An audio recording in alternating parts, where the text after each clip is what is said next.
All right, people, we back with Coach Ray Haskins. Listen, Coach is keeping it 100. I'm telling you, this is one of the best interviews so far. All right, and we going right back at it. Let's go. Y'all ready? Y'all ready?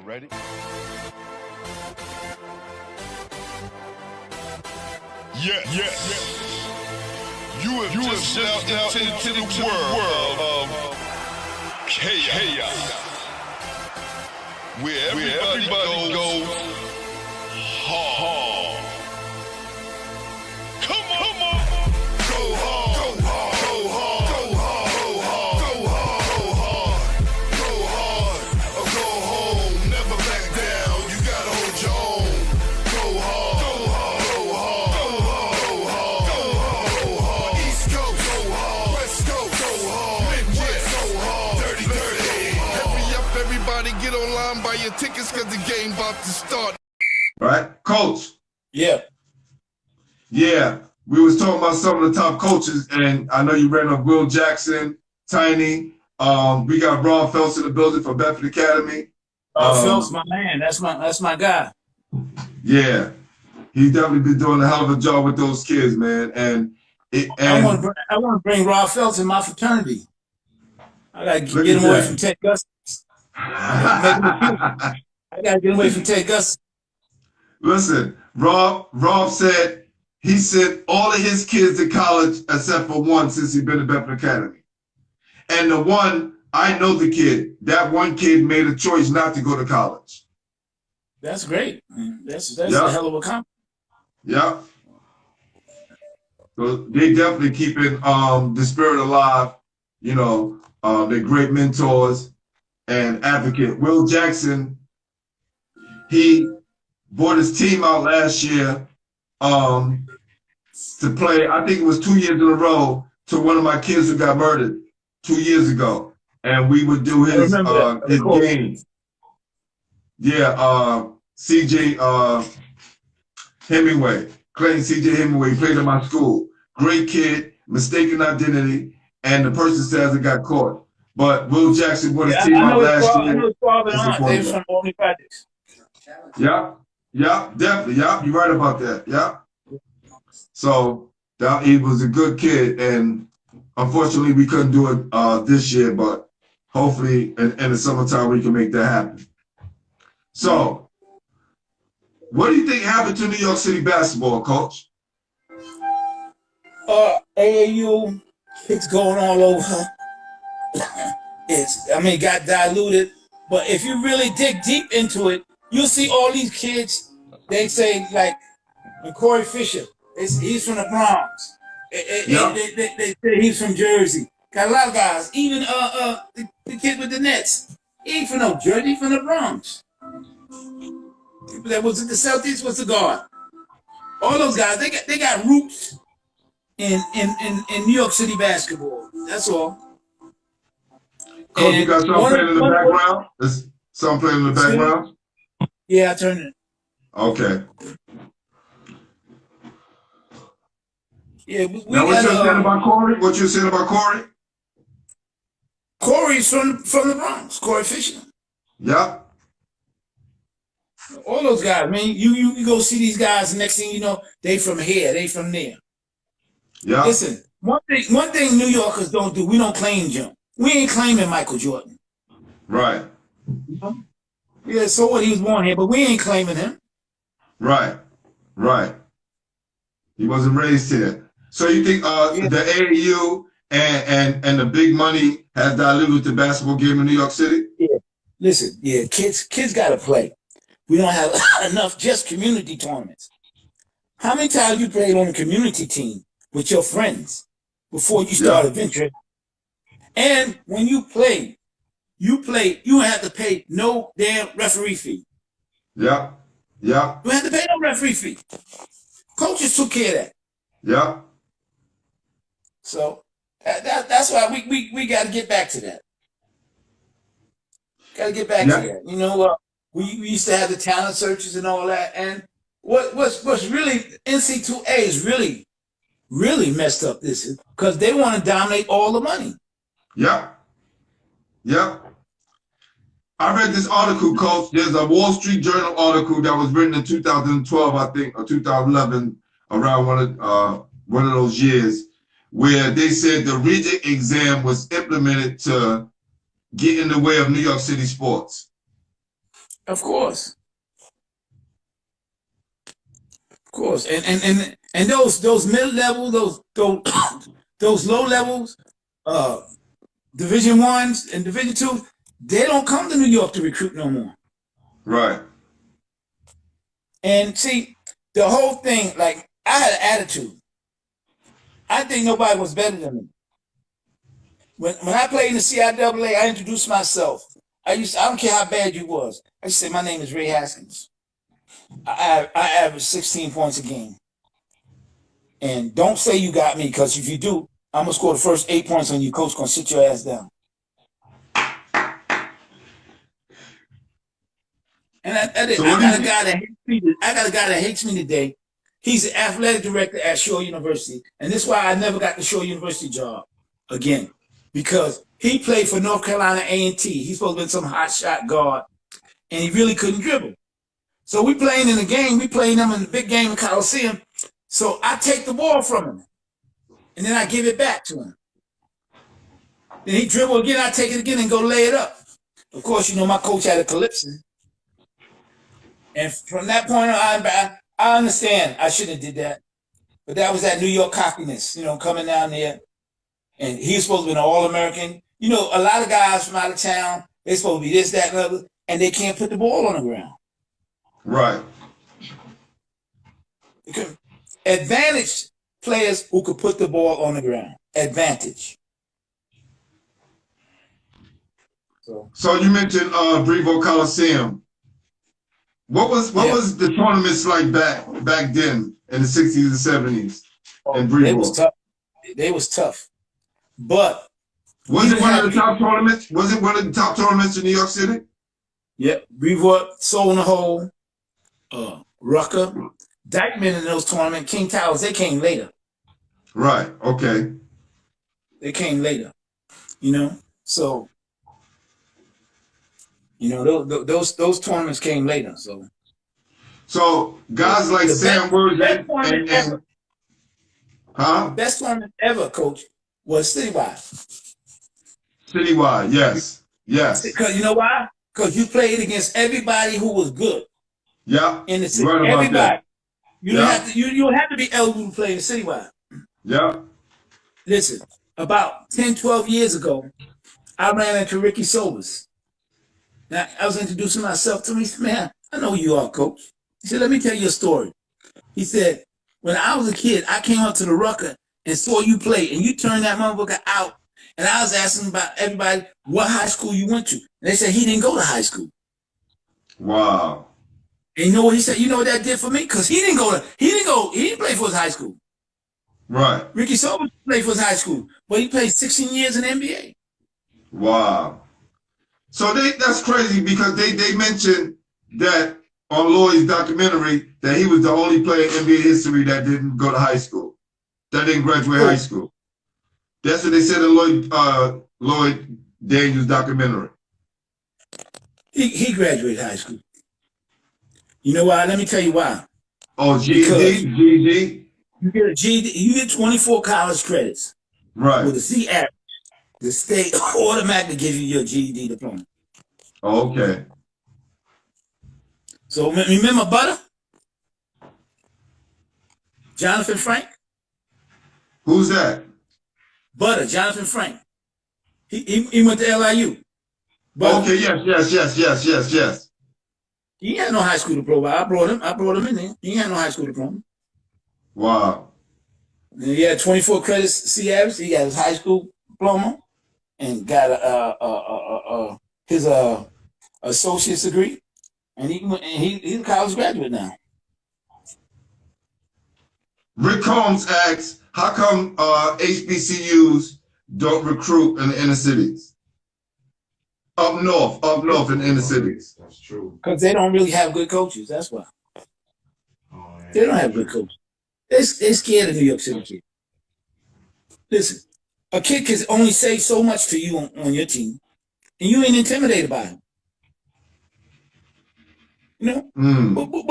what could a kid say to me that would intimidate me as a coach? So they don't want to put the work in. It's putting the work in. So what do you think we can do as a community, as a collective, you know, to help get our kids in better situations? And not only just basketball, just better situations in life. We got to find some money people that's going to help the HBCUs subsidize their programs. You know, and I always tell my kids, I don't care how much it costs, you go. You take a loan. You go to college. Because it's going to be worth it to you. Right. You know? No, don't not go to college. No, parents, you can't be afraid to take a loan. So it's important, man. Listen, you know we got a lot of sisters that graduate college. We need more brothers. We need more brothers. So appreciate that, bro, P. Yeah, man, that's it. A lot of my kids who I coach don't have fathers at home, right? And a lot of the educators that, you know, are in the building and a lot of these schools are females. And a lot of high school coaches don't work in the schools, right? So a lot of times they see them after school and they can't really keep an eye on their grades except when the grades come. Coach, I would tell a kid in a minute, say, listen, man, bring your birth certificate in. I got to look at your birth certificate. So why you want to see if my birth certificate is here? I said, because my name might be on it.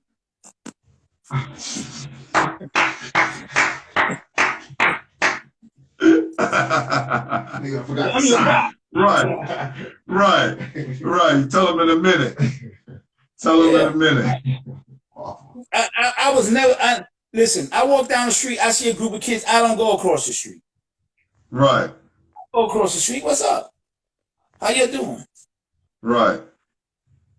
That's right. I'm not scared. These are kids. Yeah. Who are some of the players that you like now that's playing high school ball? I love the kid at Boys and Girls. Khalil Brantley. Yeah, I had him on the show as well. Great kid. Yeah. But, he needs a little more polish. Yes. He needs a little more polish.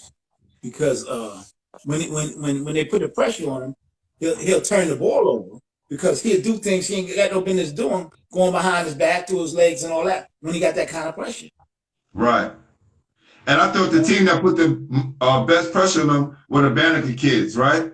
And that could have been a real test because one of the things I was impressed about was the kid's attitude and how he didn't buckle. But on the other hand, those guys from Banneker who stepped up to the challenge of making sure that these kids didn't have a good game. He's a great player, but he played without purpose. He had no purpose. Yes. Listen, when I go to a game and I see coaching, I want to see something that the coach does to impact on the game. If he brings a certain player in to do this or whatever, I want to see that. That's a coach.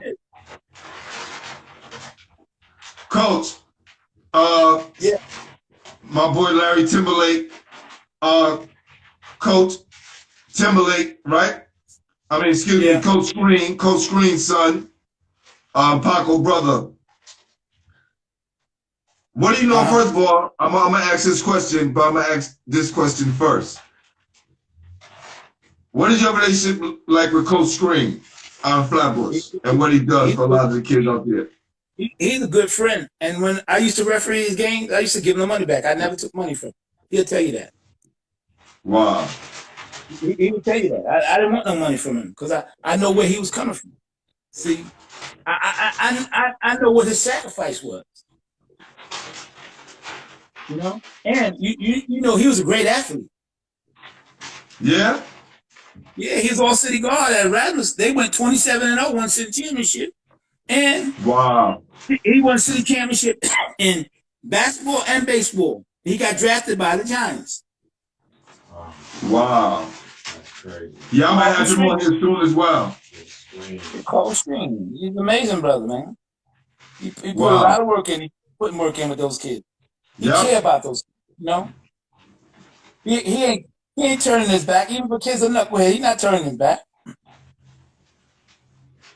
Yeah, Coach Green, definitely, you guys are definitely legends, Coach.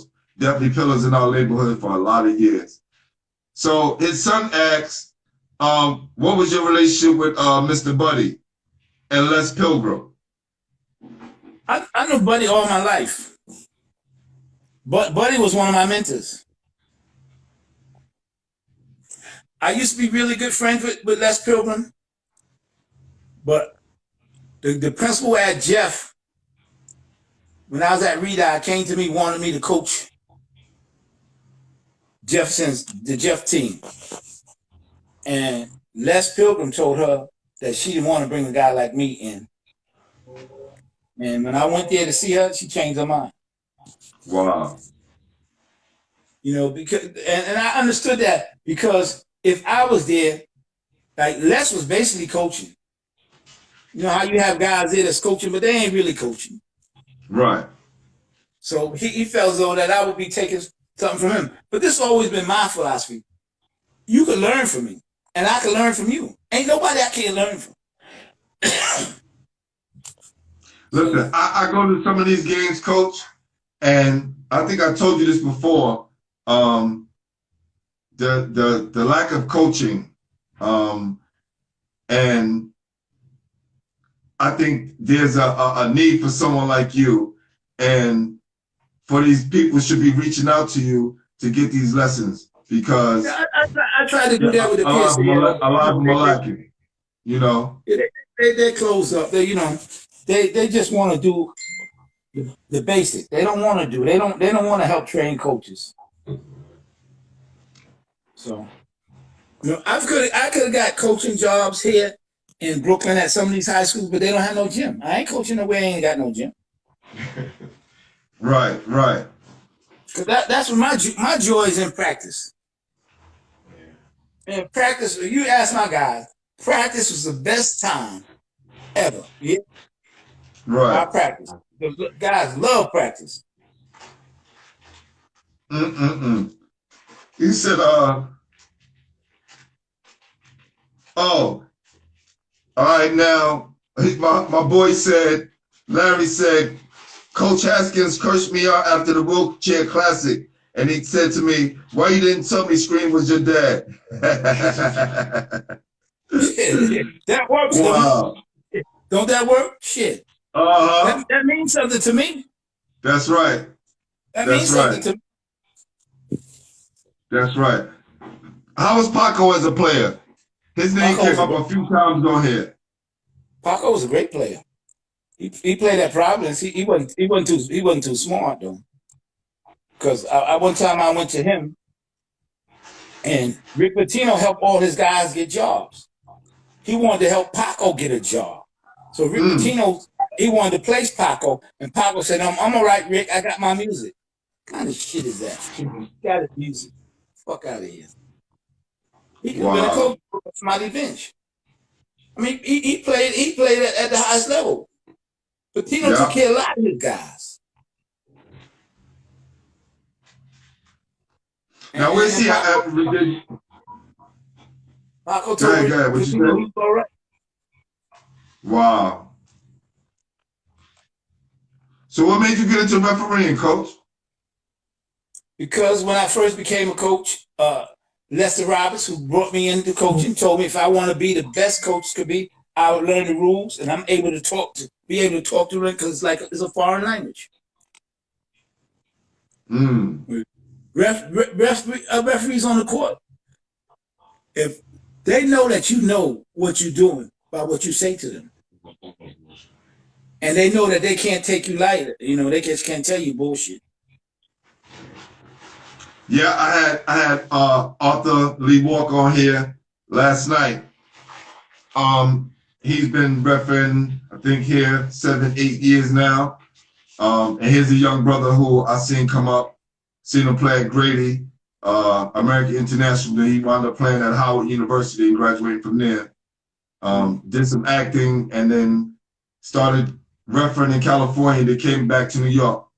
And some of the games that he ref at, I just go watch him ref because the kind of job that he does. And I know how serious he takes his craft. You know, and I've seen a lot of clashes with the referees and the coaches who are all came up together. You know, a lot of us came up together around the same time. That's a great joy. It keeps you in the game. Keep you in the game. I mean, I remember one time I'm refereeing in Ford and Over and BRC, and I'm coming down Sumner Avenue, and I see one of the guys playing, so I give him a ride. So I take him over there, and he's playing in the game. So the game goes on. I make a call, and the first thing he said, "Motherfucker, I never liked you. I just gave him a ride." So I said, "You should have told me that before the game started, and I would have never took you." So we go down there, and he told me, I called a foul on him, and he came down. He said, "That's a fucked up call." See, that don't make me call no tech.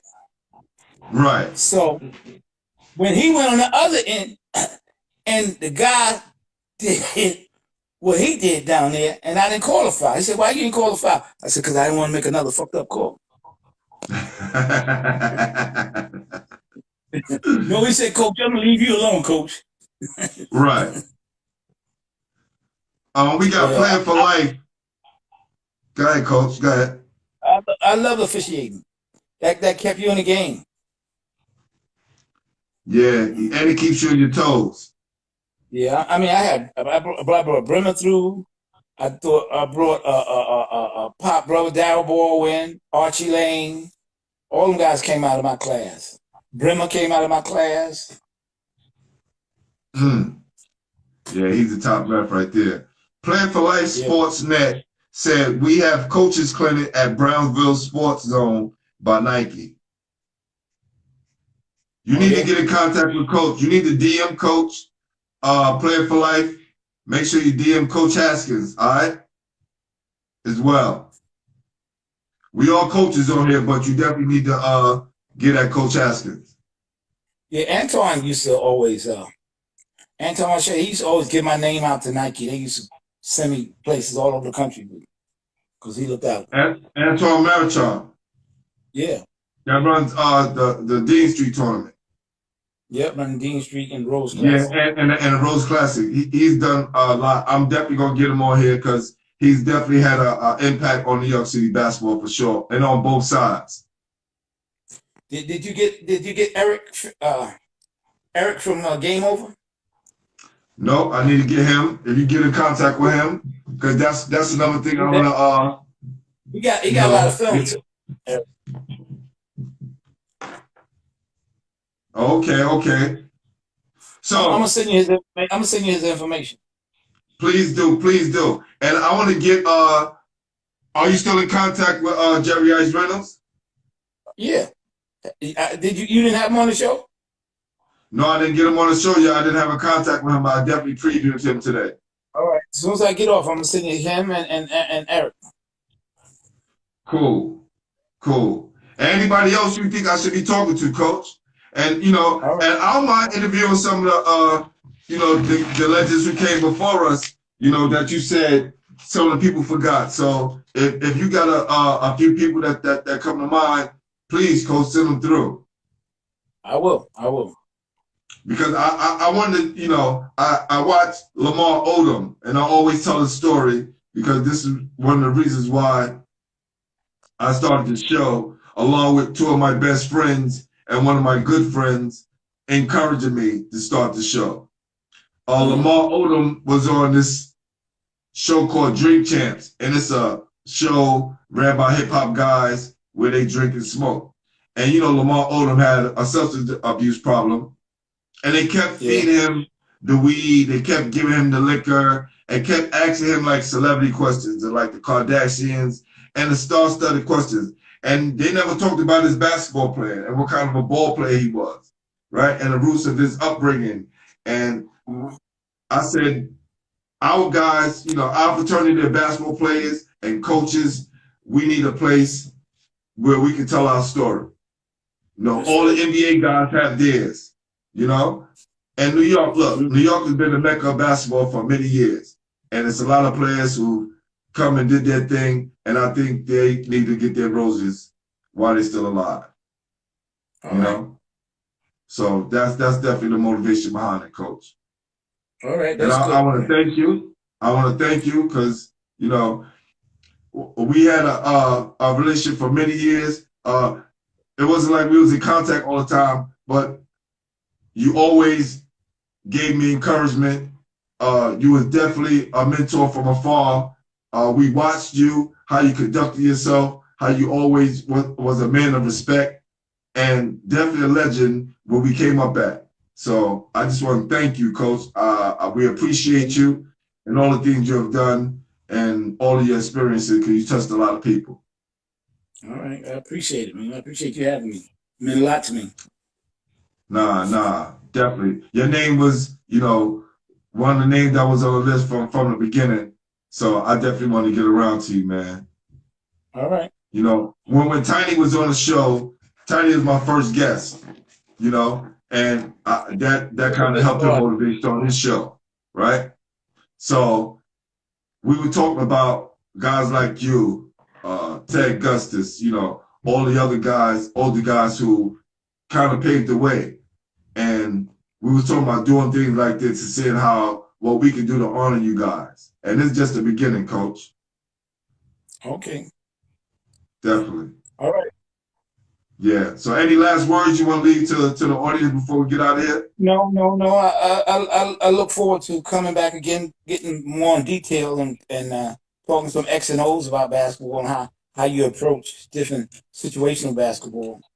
So So we could definitely do that because after we get out of here, after this coronavirus thing dies down, we're going to be shooting out of a studio in downtown Dunbar. So we could definitely have, you know, times when you coming in and just talk X's and O's and have other coaches come in and have powwows and sit downs. And then we can kind of put together a plan to where we can start, you know, doing some extra things to help the kids. All right. That's good. All right. All right. All right. So anything that you ever having, or you need help with, feel free to reach out to me. Will do. All right.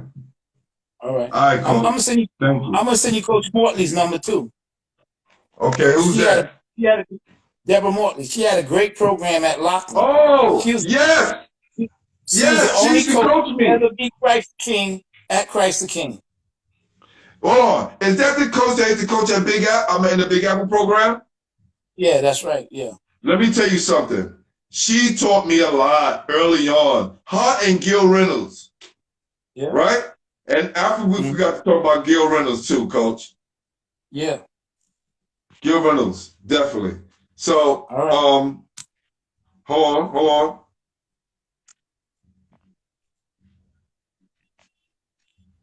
See it? Oh yeah, that's nice. Know what I'm saying? Yeah. That's the huddle That's that you was in? Yeah. Nah, that's you, Coach. Is it? Okay.